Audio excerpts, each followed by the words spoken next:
예수님은 요한복음 15장에서 우리가 예수님의 제자가 되는 것, 아브라함의 자손이 되는 것, 하나님의 백성이 되는 것을 포도나무와 가지의 관계로 비사로 설명하십니다.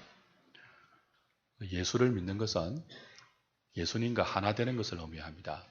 단순히 지식적으로 예수님을 인정하고 또 머리로 예수님의 삶을 따라가는 정도가 아니고 성령이 우리로 하여금 예수를 믿게 하고 그 예수를 믿는 순간 신비한 연합이 우리의 영에 일어납니다. 그 신비한 연합은 예수님과 우리가 성령으로 하나 되는 것입니다. 그것을 예수님을 나는 포도나무고 너희는 가지다라는 포도나무와 가지의 비유로 설명하시는 거예요. 그 예수 믿는 것은 예수님과 우리가 뗄래야 뗄 수 없는 하나의 관계로 묶여가는 것입니다. 그래서 이제 내 마음대로 살래야가 안 되는 거예요. 하나인데 어떻게 마음대로 삽니까? 남편과 아내는 하나인데 서로 통제를 받지 않고 내 마음대로 사는 것은 부부가 아닙니다. 한 몸이 아니죠. 그처럼 예수를 믿는 것은 예수님이 포도나무고 우리는 그 포도나무의 가지인 것처럼 한 몸이 되어서 이 가지가 포도나무로부터 진액을 공급받고 양분과 생명을 공급받아서 열매를 맺는 그런 것으로 비유를 하고 있습니다. 그래서 예수님과 하나 된 포도나무 가지라면 당연히 그 포도나무로부터 열매를 맺어야 한다. 열매를 맺지 않는 것은 포도나무에 붙어 있지 않다는 것이고 붙어 있지 않다는 것은 포도나무이신 예수님과 하나 되지 않았다는 것이기 때문에 내 제자라고 할 수 없다. 아브라함의 자손이라고 할 수 없다. 하나님의 백성이라고 할 수 없다. 그런 교훈을 요한복음 15장에서 주고 있어요. 오늘 우리가 보는 하이델베르그 요리문답 86문, 87문이 바로 이 열매로서의 감사, 열매로서의 선행을 조명하는 그런 내용입니다. 원래가 하이델베르그 요리문답이 확정되고 발표된 지 450년이 지난 해예요. 그러니까 지상의 개혁교회들은 450년이라는 오랜 시간 동안 한결같이 하이델베르그 요리문답을 교회의 신조로 우리 믿음의 중요한 일치를 보여야 하는 고백으로 또 모든 교회가 함께 배우고 가르쳐야 할 교리로 개혁교회들은 450년 동안 한결같이 이 하이델베르그 요리문답을 신조로 채택했고 사랑했고 애용해 왔습니다. 근데 이게 지금 우리가 보고 있는 이 하이델베르그 요리문답은 총 129개의 물음과 답변으로 구성되어 있습니다.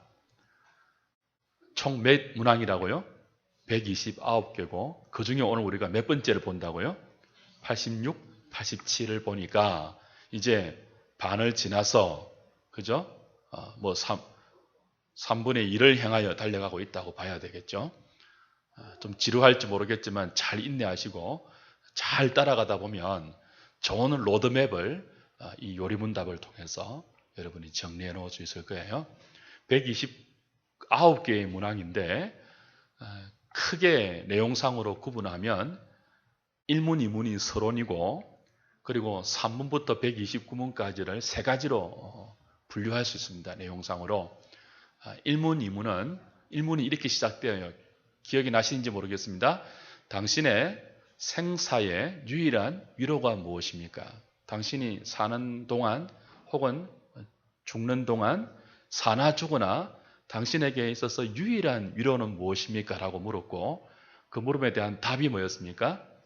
내가 사나 죽으나 내가 나의 몸과 나의 영혼이 그리스도의 것이라는 것이 내가 살았어도 유일한 위안이고 죽었어도 내 몸과 내 영혼이 그리스도의 것이라는 것이 나의 유일한 위안입니다. 라고 답을 하면서 요리문답의 서론을 열어갑니다. 그리고 이문에 가서는 이렇게 묻죠. 그렇다면 내 몸과 내 영혼이 그리스도의 것이 되었다는 것이 사나 죽으나 나의 유일한 위로가 된다면 무엇을 할 때 예수 그리스도에 소유됐다는 것이 나의 실제적인 위로가 되느냐 아는 문제를 이문에서 서론의 대전제적인 질문으로 던집니다. 그리고 나서 이제 3문부터 11문까지가 우리가 왜 예수 그리스도의 것이 되어 있는 것이 사나 죽으나 나의 유일한 위로가 되는 것인지를 내가 죄와 비참에 빠진 상태를 아는 것에서부터 출발한다고 3문과 11문 사이에 일부러서 인간이 빠진 죄와 비참의 문제를 다루어요. 그러니까 예수 그리스도가 신자에게 사나 죽으나 우리가 예수의 것이 되었다는 이 사실이 우리의 생사간의 유일한 위로가 되지 못한다면 무엇을 몰라서 그렇다는 거예요? 내가 예수를 믿기 이전에 얼마나 깊은 죄와 그 죄가 주는 비참한 자리에 빠져 있었는가를 모르면 그 죄와 비참이라는 인간의 실존을 그리스도 밖에 있는 인간의 실존을 모르면 예수의 소유가 되었다는 것이 위로가 될 수 없겠죠. 그렇죠? 그래서 1부는 3문부터 11문 사이에서 무엇을 가르친다고요? 우리가 얼마나 예수 밖에 있을 때, 예수의 소유가 되지 못했을 때 우리가 얼마나 깊은 죄의 자리에 있었는가? 그리고 그 죄가 우리를 얼마나 비참한 인간의 실존으로 이끌었는가를 묻고 답하면서 죄와 비참의 문제를 다루어요. 이게 1부고 그 다음 2부는 12문부터 지난번에 했던 85문까지로 긴 내용이죠. 이렇게 죄와 비참한 우리를 어떻게 그리스도가 구원하는가 하는 구원의 문제를 다루어요. 구속의 문제를 다루죠. 이 12문부터 85문까지 구원의 문제를 다룰 때 주로 등장하는 두 가지의 내용이 있었죠. 그건 우리의 구원자가 누구냐는 것입니다. 예수 그리스도예요. 그리고 그 예수 그리스도를 믿는 믿음으로 죄와 비참의 실존에서 벗어날 수 있다는 것을 가르치는데, 그렇다면 예수 그리스도를 믿는 참된 믿음이 무엇인가라고 할 때 우리가 고백하는 무엇을 통해서 그리스도를 믿는 참된 믿음을 가르친다고요? 사도신경을 통해서 85문까지 가르쳐 왔어요. 그래서 죄와 깊은 비참 가운데 있는 인간을 그리스도를 믿는 참된 믿음만이 거기서 건져내어서 우리를 그리스도의 소유되게 해서, 그죠? 나의 몸과 영혼이 내 것이 아니고 나의 구원자 예수 그리스도의 것이 되었다는 이 사실이 우리의 생사간의 유일한 위로로 등장한다는 것입니다. 그리고 나서 3부에 오면 이제 오늘부터 다루는 86문부터 129문까지, 마지막 129문까지 이제 그렇다면 그 죄와 비참에서부터 구원자이신 그리스도를 믿는 믿음으로 구원을 얻은 신자가 어떻게 살아야 하는가? 답은요, 감사하며 살아야 한다라고 감사의 내용을 다뤄요. 자, 요약합시다. 1부는 뭐예요? 1부는 죄와 비참에 관한 내용이고 2부는 뭐예요? 구원에 관한 문제예요. 3부가 뭐예요? 구원받은 자가 어떻게 감사하며 살아야 하는 문제예요. 그래서 3부가 86문부터 마지막 129문까지인데 그 감사의 내용을 크게 두 가지로 다루어 갑니다. 하나는 십계명을 가지고 다루고 하나는 주기도문의 내용을 가지고 다루어요. 그러니까 십계명이 요구하는 그 삶의 원리로 살아가는 것이 구원받은 자가 하나님께 감사를 돌리는 삶이고, 주님이 가르쳐 주신 주기도문의 내용대로 사는 것이 뭐예요? 구원받은 자가 마땅히 감사하며 사는 삶이라는 거예요. 그러면서 그 십계명과 주기도문으로 연결되기 이전에 오늘 85문부터는 잠깐 구원과 선행의 문제를 다루어요. 선행의 문제. 그리고 88, 89, 80, 90문까지는 그 선행이 가능케 되는 회심의 문제를 다루고, 그 다음에 십계명과 주기도문으로 넘어가서 요리문답이 마무리됩니다. 자, 그렇다면은 오늘 우리가 본 이 요한복음 15장 1절부터 6절까지, 사실은 15장 전체인데요, 열매의 문제를 다루잖아요. 예수 믿는 것이 무엇이라고 했다고요? 예수님과 하나 되는 거예요. 연합되는 거예요. 마치 무엇처럼요? 포도나무와 가지처럼. 예수님과 연합되면은, 예수를 믿으면 당연히 예수님과 하나 된 증거가 나와야 돼요. 뭐로요? 열매로. 그 열매 중에 하나가 뭐라는 거예요? 선행이라는 거예요. 선행. 그래서 이 선행을 하이델베르그 요리문답은 구원의 열매로 제시합니다. 무엇으로 제시하지 않고요? 구원의 근거로 가르치지 않고, 구원의 뿌리로 가르치지 않고, 구원받은 열매로 무엇을 제시한다고요? 선행을 제시해요. 그래서 이 선행이 감사의 열매로 맺히지 않는다면 마지막 87문에서는요, 구원받지 않은 것이다.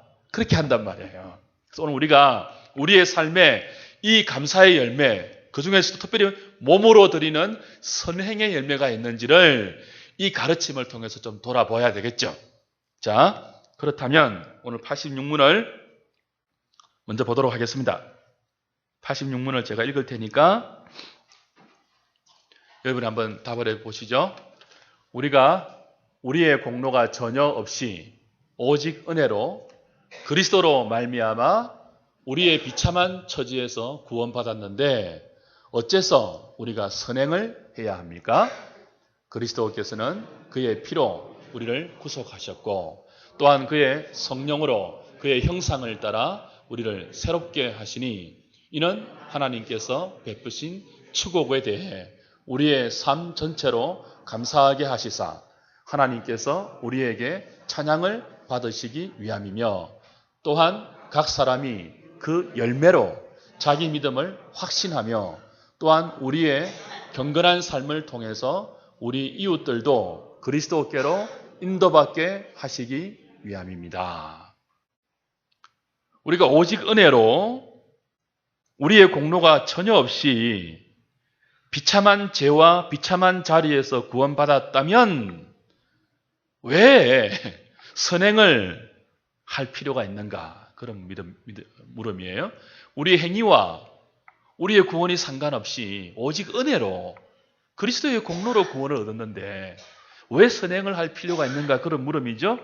여기에 대해서 하이델베르그 요리문답이 답하는 게 뭐예요? 선행은 구원받기 위해서가 아니고 이미 우리가 오직 그리스도의 은혜로 구원받았다면, 그래서 구원받은 결과로 주님과 하나 되었다면 그 주님이 우리에게 맺히게 하는 축복의 열매로서 당연히 따라와야 하는 것이다. 그렇게 가르치는 것입니다. 이게 이제 감사의 서론이에요. 3부 감사의 서론이에요. 여러분, 감사가 뭐예요? 감사.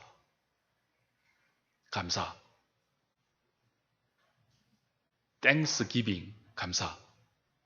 감사란 사전을 찾아보면요.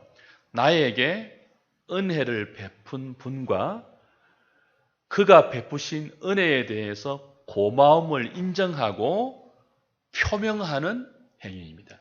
뭐라고요? 나에게 은덕을 베푸고 그 은덕을 베푼 분에게 고마움을 인정하고 고마움을 표명하는 행위예요.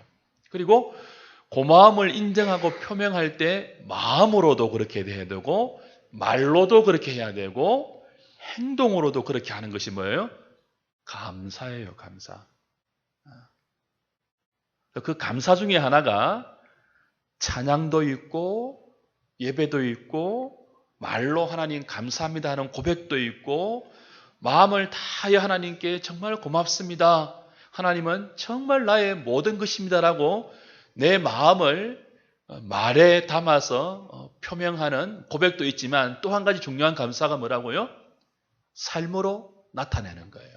하나님께서 나에게 베푸신 구원의 은혜와 그 구원을 베푸신 하나님에 대한 나의 고마움과 마땅한 고마운 마음을 나의 삶으로 담아서 선행으로 엮어내는 것이 뭐예요? 감사의 중요한 열매라는 거예요. 그래서 이 선행은 구원받은 자의 마땅한 열매로 등장하는 것이지 무엇으로 제시되지 않는 것이라고요? 구원을 얻는 조건이나 자격으로 등장하는 것이 아닌 것을 분명히 하셔야 됩니다. 그래서 오늘 요리문답은 왜 선행해야 합니까? 라고 물을 때 세 가지로 답을 해요.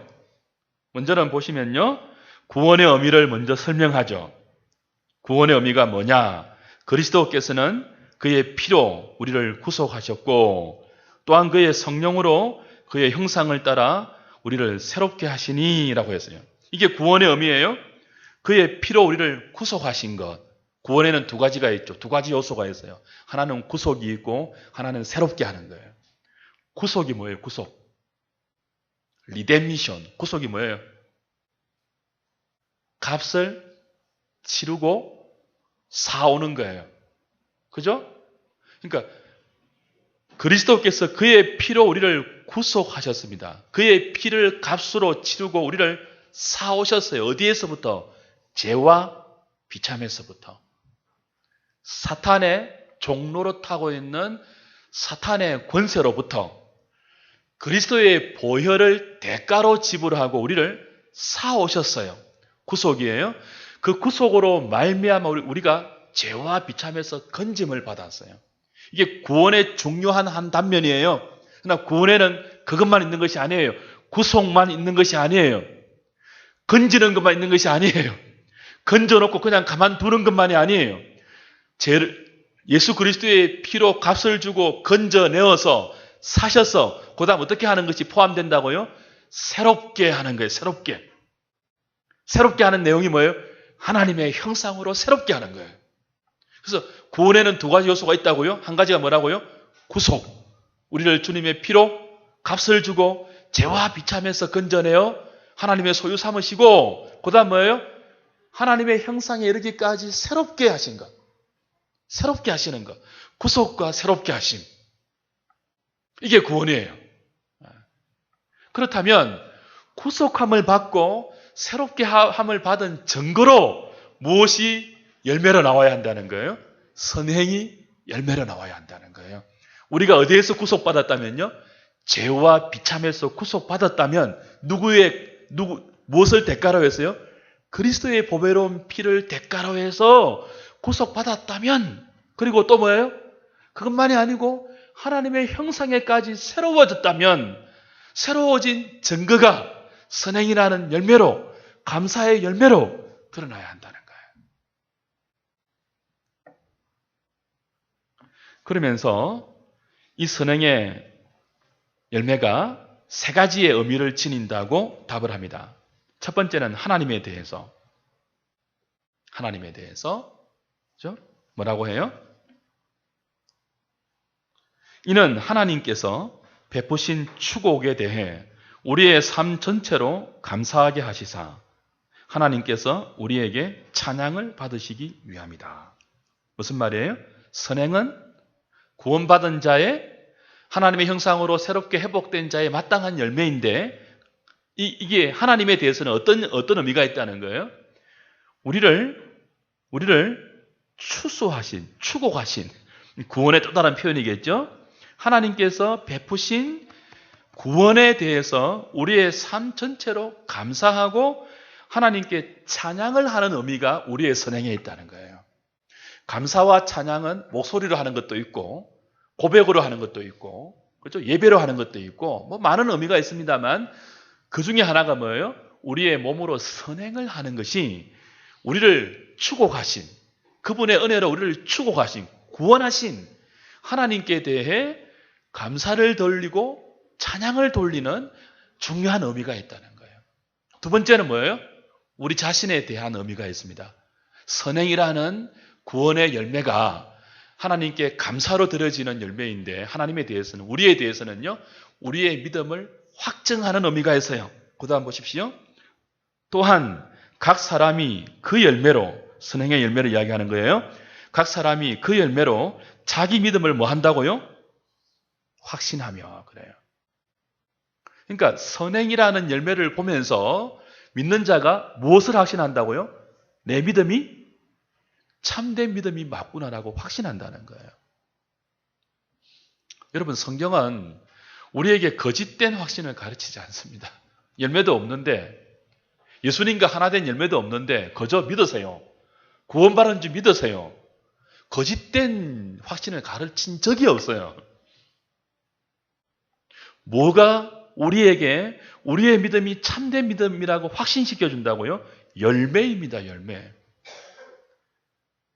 우리가 지금 말씀 사경회를 3년째인가 하잖아요. 2년인가 쉬고, 그죠? 그 전에 오신 강사가 누구예요? 요 직전에 오신 강사가 누구예요? 정훈택 교수라고 총신신대원 신약학 교수였어요. 엊그제 돌아가셨습니다. 췌장암으로 돌아가셨어요. 참 제가 사랑받는 제자였는데 돌아가셨어요. 그분의 저서 중에 하나가 열매로 알리라입니다. 열매로 알리라. 마태복음 7장이죠. 열매로 알리라. 그러니까 우리가 우리의 믿음이 구원받은 참된 믿음인지를 무엇으로 확신한다고요? 열매로 확신하는 거예요. 열매로. 그 열매 중에 하나가 뭐라는 거예요? 선행이라는 거예요. 선행.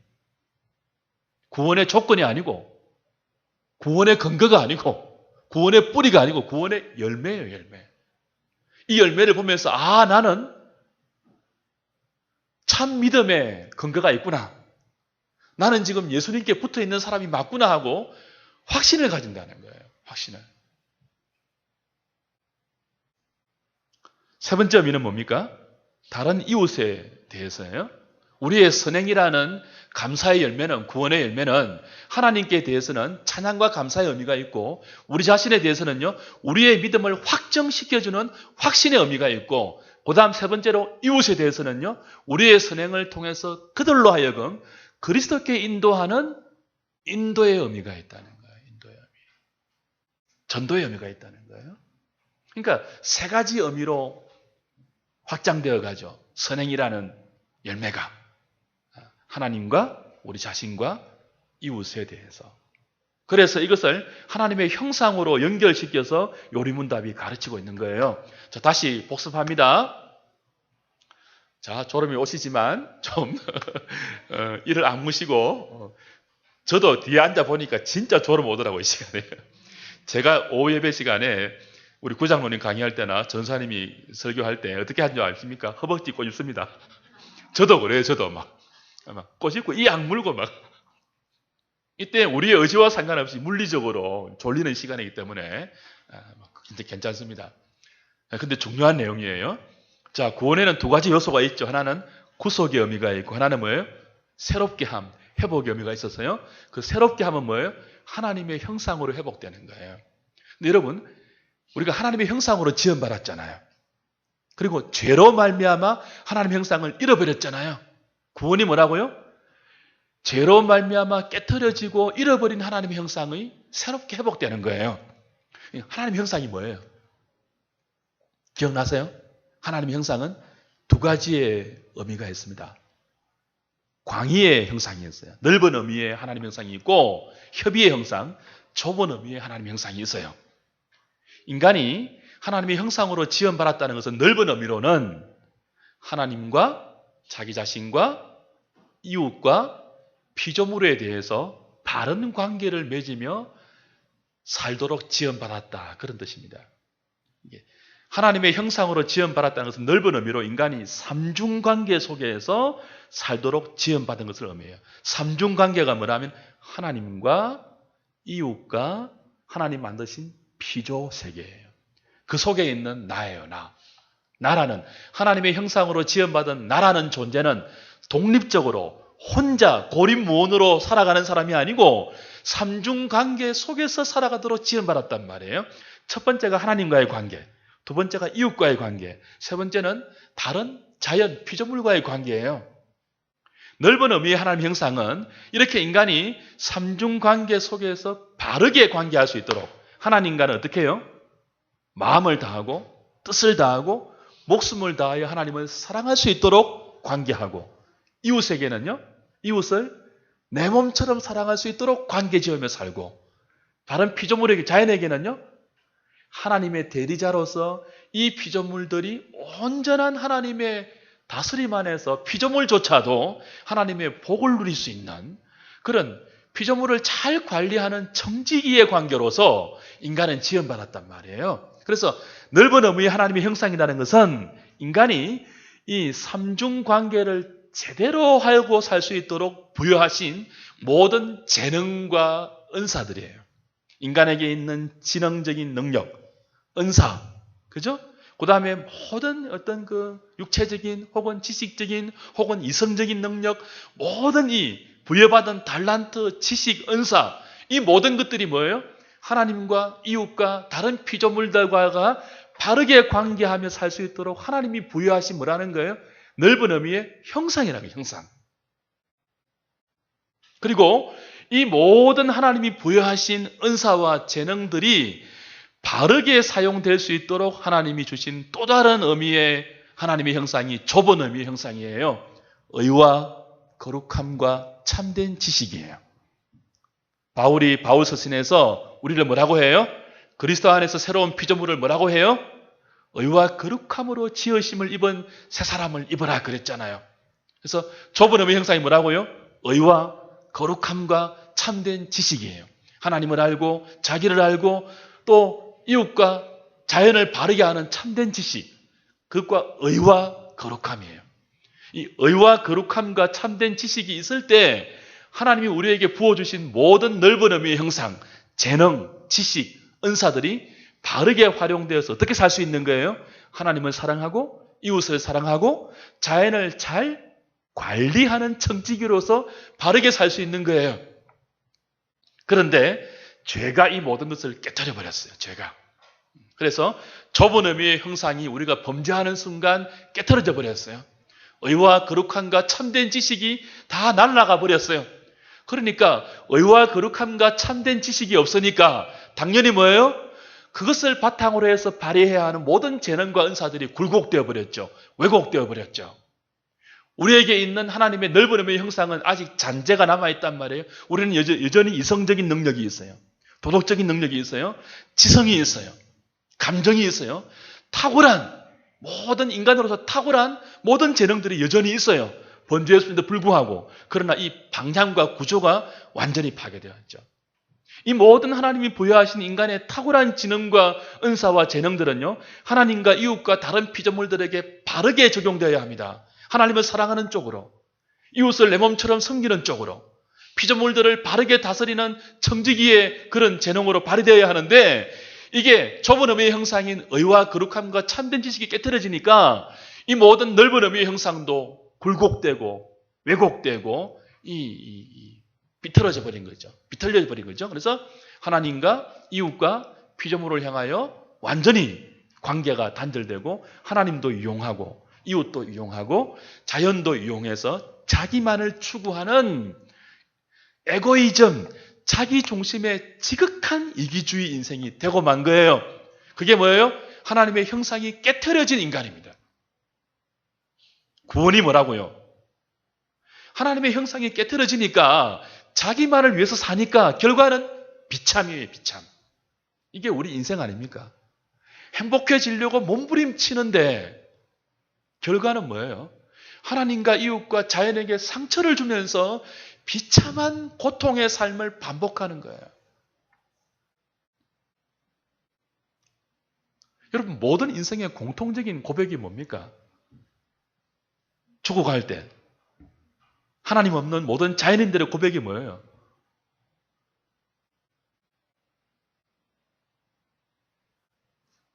허무하고 비참하다는 고백이죠.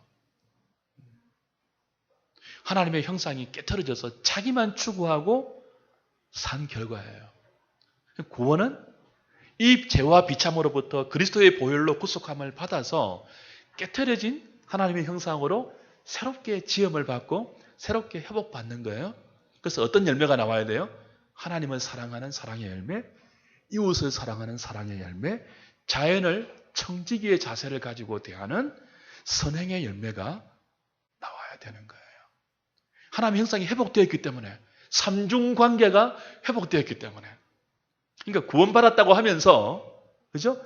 여전히 하나님도 자기의 욕망을 위해서 사용하고, 다른 사람도 자기의 욕망을 위해서 사용하고, 자연도 그냥 자기의 배부름을 위해서 남용하고 사용하면은요, 그게 하나님의 형상이 회복된 사람이 아니라는 것을 오늘 86문이 가르치고 있는 거예요. 그리스도인들은 자연도 잘 관리해야 됩니다. 설거지할 때 샴푸도 많이 쓰지 말고, 머리 머리 감을 때 막 샴푸, 린스 다 하지 말고 일본 그 원자력 누수는 여러분 신경을 곤두세우잖아요. 생선을 먹어야 하나 말아야 하나 막. 근데 동일해요. 세제 우리 집사람 별명이 뭔지 압니까? 제가 붙인 별명 세제녀. 슈퍼마켓 가면은 항상 세제 먼저 사요. 저는 먹을 거 찾는데 세제도 좀 적게 쓰고 자연도 좀 잘 하나님의 마음으로 관리하고 다른 사람을 무엇으로 생각하지 않고요. 내 욕망을 위한 도구로 이용하려고 생각하지 말고 섬김의 대상으로 생각하고 하나님도요. 마땅히 내가 사랑해야 할 나의 구원자로 마땅히 생각하면서 그렇게 선행의 열매를 맺어야 한다는 거죠. 87문은 만약 그렇게 열매가 없으면 어떻게 되느냐를 묻고 있습니다. 제가 물을 테니까 답해 보십시오.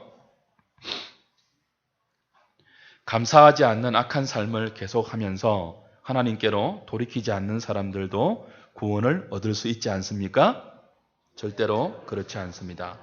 음란한 자, 우상 숭배자, 간음하는 자, 도둑질하는 자, 탐욕스러운 자, 술 취하는 자, 비방하는 자, 강도 같은 자들은 하나님 나라를 유업으로 받지 못할 것임을 성경이 선언하고 있기 때문입니다.